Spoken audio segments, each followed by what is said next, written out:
ଶ୍ରୋତାବନ୍ଧୁ ଗାଳ୍ପିକଟିଏ କେବଳ ଗପ କହେନି, ଗପ ଦେଇ ତାର ଦର୍ଶନକୁ ପାଠକ ପାଖରେ ପହଞ୍ଚେଇଥାଏ। ଗାଳ୍ପିକ ଅନ୍ୟର ଯନ୍ତ୍ରଣା ବ୍ୟଥାକୁ ନିଜେ ବୁଝି ଅନ୍ୟକୁ ବୁଝାଏ। ସେ ଅବଶ୍ୟ ନୀତିବାଦୀ ନୁହେଁ, ବରଂ ଆତ୍ମବାଦୀ। ସମ୍ବେଦନା ନଥାଇ ସେ କି ଗପ, ଆନ୍ତରିକତା ନଥାଇ ସେ କି ସେବା, ସେ କି ପ୍ରେମ, ମଣିଷପଣିଆ ନଥାଇ ସେ କି କବି, ସେ କି ଗାଳ୍ପିକ।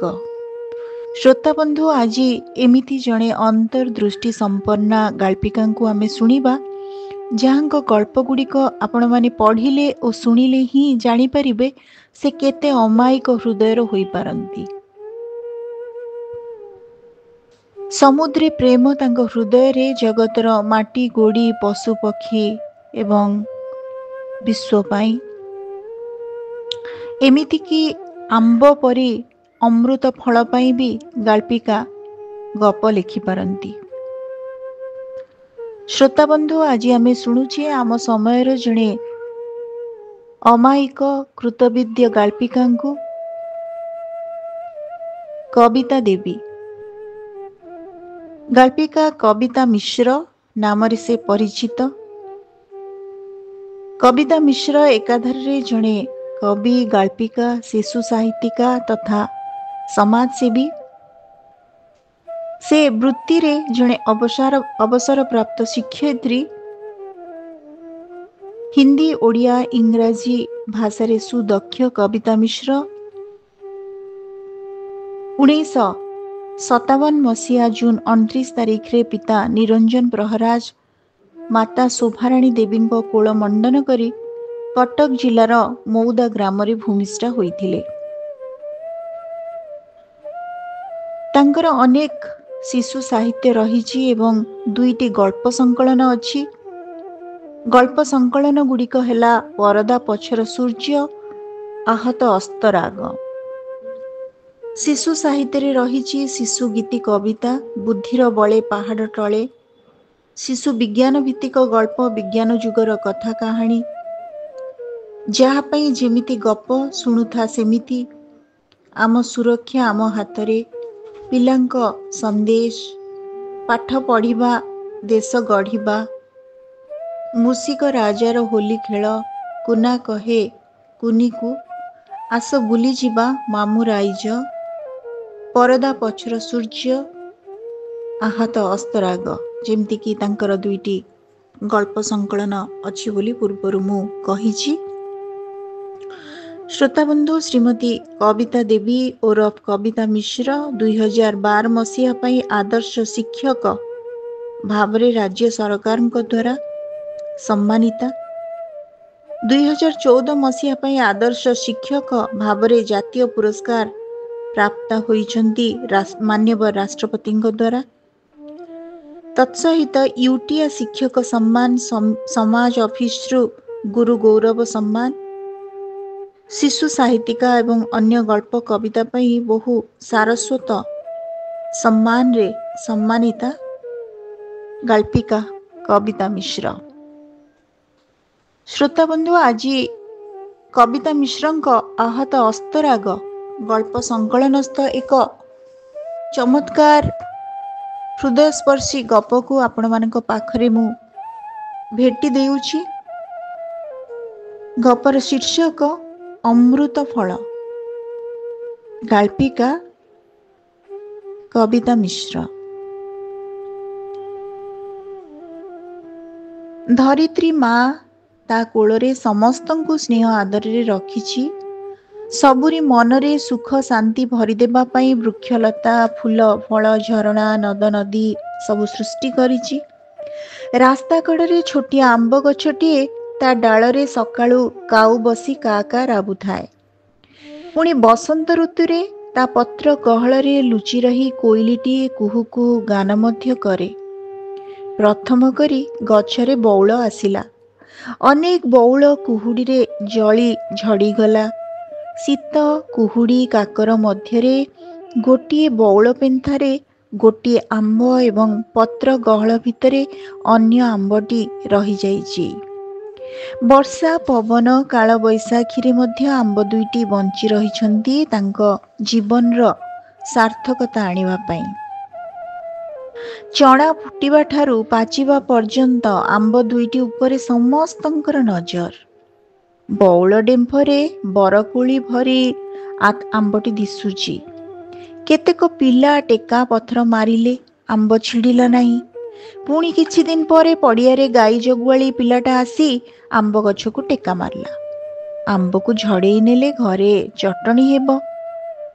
ମାତ୍ର ଗଛରୁ ଗୁଡ଼ିଏ ପତ୍ର ଝଡ଼ି ପଡ଼ିଲା। ଗଛଟି ନିରୁପାୟ। ତାର କ'ଣ ପାଟି ଅଛି ଯେ ସେ ଗାଳି କରିବ? ତାର କ'ଣ ହାତ ଗୋଡ଼ ଅଛି ଯେ ଦୁଷ୍ଟ ପିଲାଗୁଡ଼ାଙ୍କୁ ମାରି ଘୋଡ଼ାଇବ? ଥପ ଥପ ଲୁହ ଝରାଇ ଭଗବାନଙ୍କୁ ସେ ଡାକେ, ହେ ପ୍ରଭୁ, ମୋ ଫଳ ଦୁଇଟିକୁ ସୁରକ୍ଷା ଦିଅ ପ୍ରଭୁ, ତାଙ୍କ ଜନ୍ମକୁ ସାର୍ଥକ କର। ଆମ୍ବଟି ଜଖମ ହେଲା, ତଥାପି ବଞ୍ଚି ରହିବାର ମୋହକୁ ଏଡ଼େଇ ପାରୁନି। କିଛି ଦିନ ପରେ ବର୍ଷା ହେଲା। ବର୍ଷା ଜଳ ପାଇ ଆମ୍ବର ଡେମ୍ଫ ଟାଣ ହେଲା। ଆମ୍ବ ଦୁଇଟି ମଧ୍ୟ ବଢ଼ି ଚାଲିଲେ। ବାହାରକୁ ଥିବା ଆମ୍ବ ଉପରେ ଅତ୍ୟାଚାର ବଢ଼ି ଚାଲିଲା। ଥରେ ଦୁଷ୍ଟ ପିଲାଟା ଆସି ଆମ୍ବକୁ ବାଡ଼ିରେ ପିଟିଲା। ଆମ୍ବରୁ ଖଣ୍ଡେ ବାଡ଼େଇ ହୋଇ ତଳେ ପଡ଼ିଗଲା। ସେ ଗ୍ରହଣ ଖଣ୍ଡିଆ ପରି ଦିଶିଲା। ନିଷ୍ଠୁର ମଣିଷଙ୍କର ଅତ୍ୟାଚାର ଦେଖି ଆମ୍ବ ଦୁଃଖିତ ହେଲା। ଏମାନଙ୍କୁ କିଏ ଶାସ୍ତି ଦେବ?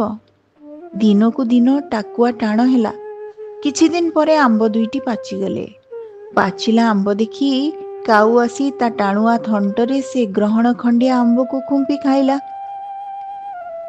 ମୂଷା, ଗୁଣ୍ଡୁଚି, ଏଣ୍ଡୁଅମାନେ କେତେ ଆଘାତ ଦେଇ ତାର ଶରୀରକୁ କ୍ଷତବିକ୍ଷତ କରିଗଲେ। ତଥାପି ଆମ୍ବଟି ଦୁଃଖ ଜର୍ଜରିତ ହୋଇ କେବଳ ଭଗବାନଙ୍କ ଆଶୀର୍ବାଦକୁ ଅପେକ୍ଷା କଲା। ପତ୍ର ଗହଳରେ ଭଲ ଆମ୍ବଟି ରହି ସବୁ ଦେଖୁଥାଏ।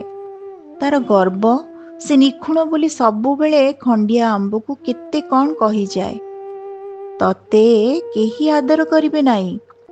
ତୁ ମଧ୍ୟ ଠାକୁରଙ୍କ ପ୍ରସାଦ ହୋଇପାରିବୁ ନାହିଁ, କାରଣ ତୋ ଶରୀରକୁ ସମସ୍ତେ ଖାଇ ଖିନଭିନ କରିଦେଇଛନ୍ତି। ତୁ ଅପବିତ୍ର, ଶଙ୍ଖୁଡ଼ି ହୋଇଯାଇଛୁ।